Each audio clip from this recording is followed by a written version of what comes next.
O Senado ainda não tem data para votar o projeto que dificulta o aborto legal em crianças e adolescentes vítimas de violência doméstica.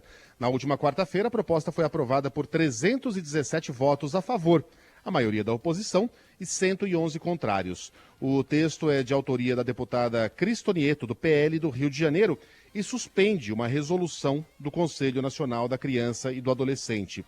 O argumento é que a norma extrapola atribuições ao dispensar, por exemplo, a exigência de um boletim de ocorrência. Segundo a advogada e presidente do Instituto Liberta, Luciana Temer, a medida é um retrocesso. O que estão fazendo agora é tentar dificultar, como já estava sendo dificultado, este processo novamente. Ele é um retrocesso, a resolução Conanda, ela avançava na garantia do direito ao abortamento legal. O aborto legal no Brasil é permitido em apenas 3 situações: risco de vida da mãe, estupro e nos casos de fetos anencéfalos. Criada em 2024, a resolução do Conselho Nacional da Criança e do Adolescente garante o sigilo e diretrizes para o atendimento em unidades de saúde. No ano passado, o Brasil registrou 87.500 estupros, sendo que 76,8% foram contra menores de 14 anos. E a maioria, 65%, ocorreram dentro da própria residência das vítimas. Para a coordenadora da campanha Nem Presa Nem Morta, Laura Molinari, a suspensão da norma gera um ciclo ainda mais violento. A gravidez e o parto nessa idade são muito perigosos para as crianças. Elas têm 5 vezes mais chances de morrer do que uma mulher adulta. Então, é um ciclo de muitas violências, né? A aprovação do PDL ontem, ele só cria mais uma barreira de acesso ao aborto legal, mais uma violência institucional. Em 2023, apenas 154 meninas conseguiram acesso ou acessar, né, o direito ao aborto legal no Brasil. E aí acho que é importante fazer algumas distinções, colocar algumas questões. Primeiro que esse é um direito, né, que estaria sendo ferido, então a gente não está falando de todo e qualquer aborto. A gente está falando de casos específicos e de um direito que até aqui é assegurado pelo Estatuto da Criança e do Adolescente. Concordo com o que a Luciana Temer diz. Isso é um retrocesso, porque ele representa uma segunda violência contra uma criança e uma adolescente que já sofreram uma violência brutal. Por exemplo, no caso de estupros. Você submete essa criança ou essa adolescente a uma segunda violência, que é não ter acesso ao seu direito, que é não ter direito ao seu corpo, ainda que você tenha sido vítima, que essa criança, adolescente, repito, tenha sido vítima de um estupro, de um crime.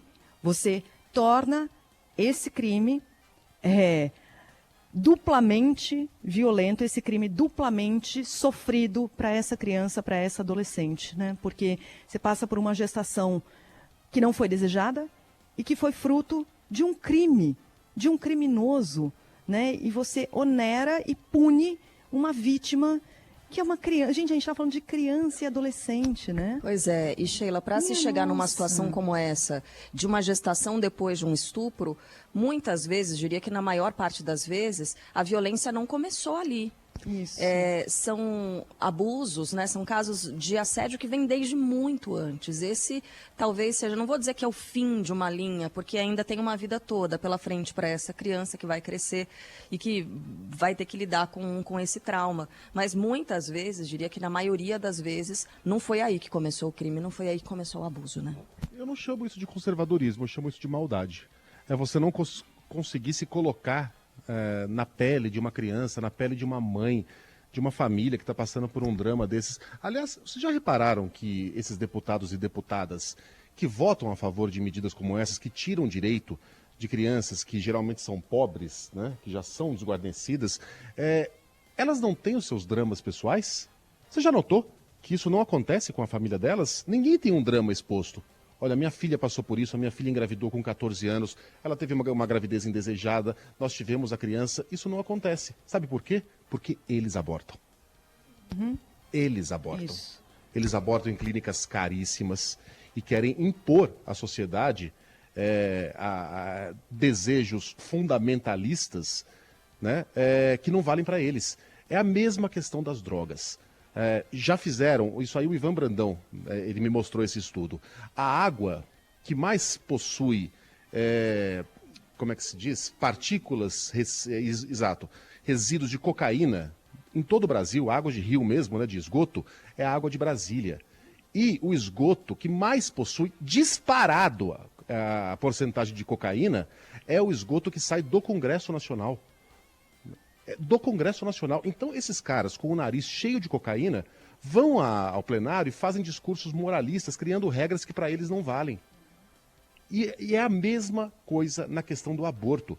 A gente não transforma isso em notícia porque não me parece que seja notícia. Né? É um drama familiar de um deputado ou de uma deputada. Mas qualquer repórter de Brasília conhece essas histórias. Conhece filhas de deputado que abortaram, conhecem amantes de deputados que tiveram seus abortos pagos com dinheiro público muitas vezes. São histórias conhecidas em Brasília. E são esses caras que vão arrotar esse moralismo barato, né? Quando se trata de crianças pobres, de crianças que não têm para onde correr. É asqueroso. Vai além. Isso não é conservadorismo. Isso é maldade pura e simples. Ontem, Megali, você fez uma analogia e trouxe uma reflexão que eu acho importante a gente colocar agora, que vai puxar, inclusive, o próximo assunto, que é a partir de quanto uma pessoa pode ter os direitos respeitados. Qual o patrimônio? R$200? Uma carrocinha cheia, um carrinho cheio? Porque a gente falava das pessoas que chegam a Florianópolis A partir de qual valor ela deixa de ser gente, né? Ou a partir de qual valor ela passa a ser gente. Porque antes disso, ela pode ter todos os direitos desrespeitados? É isso? Eu fiquei pensando muito nisso, viu, Megali, depois que você falou Exato. ontem. Qual é a linha, né?